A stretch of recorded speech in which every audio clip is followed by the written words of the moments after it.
This year, of course, saw a return of the PC gaming show massively earlier than last year, and also massively a lot shorter as well. And because of that, it was a lot less faff, a lot less filler, a lot less, hey, let's talk crap that we already know about, let's show you a trailer that we've seen 3 times this weekend kind of stuff. But it still felt not really amazing, no huge revelations, some nice reveals. For example, we got Dawn of War 3 gameplay and that sort of thing. But I'm going to talk about the games that were revealed that looked interesting to me. So, we have Oxygen Not Included, which is a game from Clay Entertainment, probably best known for Don't Starve, Mark of the Ninja, and of course Shank. It is basically known, or shown rather, in the trailer as a colony simulation and is going to be out this year. We had known nothing about it other than what I just told you. Now, we also got some new stuff from Ark Survival Evolved. They've discussed how there's going to be a redwood biome, as well as a new dinosaur called the Titanosaur, which basically they described as unkillable, but you can actually build a base on the back of the dinosaur, which actually sounds pretty awesome. They also spoke fairly lengthily about mods, and a few of the mods that are now becoming official mods, including one that you can now play as any animal. They had a bit of a sound mess up with the lady who was on for Ark Survival Evolved. For some reason her mic wasn't on, so I couldn't hear a word she was saying for half of it, which was unfortunate, but hey ho.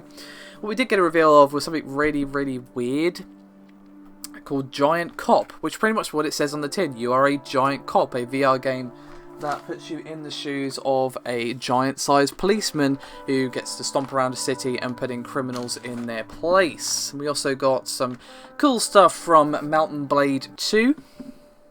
Full title, Mountain Blade 2 A Bannerlord. It looks like we've been adding a bunch of variety, more castles, more siege sort of improvements and that sort of thing. And we also had the reveal of Killing Floor Incursion, which is a VR version of their particular game. And this seemed to be a theme of a sort of you're stuck in place first-person shooter, because obviously the movement issue with VR is pretty prevalent. And we also got the reveal of Superhot VR, where basically you're in place and moving around, shooting at folks and that sort of thing. Now, just to talk briefly on what I just said, the movement issue is, of course, when you're moving but you're not actually moving, it makes you feel motion sick, which is why a lot of the games that are successful in VR are like you're in a cockpit or you're in some sort of vehicle, because your brain can handle that, and it can also handle like you're teleporting elsewhere. But if you're walking, you're not actually walking, that's when the motion sickness arrives. So obviously the first-person shooter thing has kind of been a problem for devs to untangle, and it seems the answer for now is you don't move, you're just there in place, and that seems kind of cool, but I kind of hope there's a better long-term solution, I guess.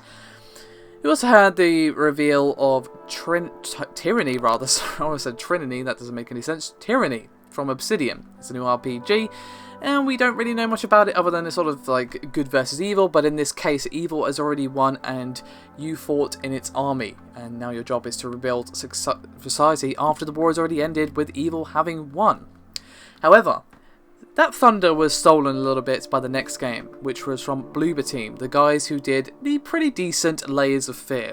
And they revealed a new horror game. I asked for a new horror game, and I got one, and it is called Observer. It looks like a really interesting sort of cyberpunk, futuristic horror game, where basically you're hopping into the dreams and nightmares of citizens and kind of hacking their brains and hacking their dreams to kind of like see what's going on there. Kind of gave me like Paprika vibes, kind of, and it looks really creepy visually, and seems like there's a bit more interactivity, a bit more gameplay than Layers of Fear, which is really good. I'm looking forward to seeing more gameplay from Observer. We also had a brief appearance from AMD's Lisa Su. She showed off the full Polaris lineup, the RX 480, 470 and 460. However, if you want more information on that, Paul has already done a video, so I suggest you check that out if you want all the deets on AMD stuff. They did show off a VR backpack thing, which is basically what it sounds like, an entire PC in a backpack form meant for room scale VR. What was really cool though is on the first-person shooter VR theme is Super Sam? Serious Sam. Tell him I'm a bit tired, I've been down this all day. That's coming into Steam Early Access in 2016 and looks pretty cool. It's Serious Sam in VR. Again, you seem to be stuck to the floor judging from the trailer, but it's still Serious Sam, and hopefully it can retain the spirit of Serious Sam while still being stuck to the floor. We also saw some gameplay of Vampire, the next game from Don't Nod, of course, best known recently for Life is Strange, and before that, Remember Me. This looks very different to Life is Strange indeed, as we already knew. They've spoken very openly about the fact that this is a sort of third-person action game where you're sort of a vampire doing stealth, and you sort of had stealth shadow step-based abilities where you're kind of sort of teleporting around, very dark and sort of bleak graphic styles you'd expect, sort of really cool abilities, and you actually bite people and be a vampire in the trailer, which is always nice. And a lot of the time you play a vampire, you don't actually get to really enjoy being a vampire. So that looks promising. You know, not much was really shown that's worth talking about. It just looked really cool from what we saw. We also saw Arma 3 expansion Apex, new weapons, and that's coming out on the 11th of July 2016. Oh, and there's also new weapons. And that's pretty much it. All that I found interesting. Next up was a game called Turing Test, which was heavily inspired by the Talos Principle and Portal.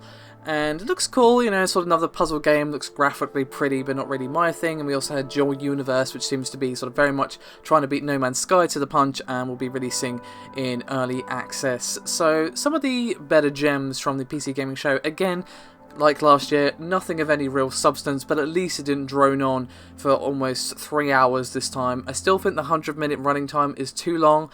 There's no need, but at least it was briefer than last time, and at least we didn't have so much talking. Oh my god, so much talking last year. So it was a lot better than last year, but still no huge revelations. I was hoping AMD would have a bit more to show than just, hey, by the way, here's Polaris, hold it up. Here's a PC backpack thing, walk off stage. I was hoping there'd be a bit more of that. They teased Zen, but she couldn't really seem to talk about it. I'm guessing that will come later on in the year, perhaps at Gamescom or other events. But sadly, nothing of any real substance from AMD either. That was mainly what I was hoping for the cool reveals. I wasn't really hoping for much else. But still, some interesting stuff, just nothing like, wow, oh my god, woo, kind of thing. So definitely one of the weaker conferences of E3. Thankfully, not the weakest, because EA is definitely taking that trophy for me at the moment. So there you have it, that's the PC Gaming Show in a nutshell. Thank you very much for watching, and stay tuned for more E3 content, as of course we still have Sony and Nintendo left to go. Thank you very much for watching. I'll see you next time.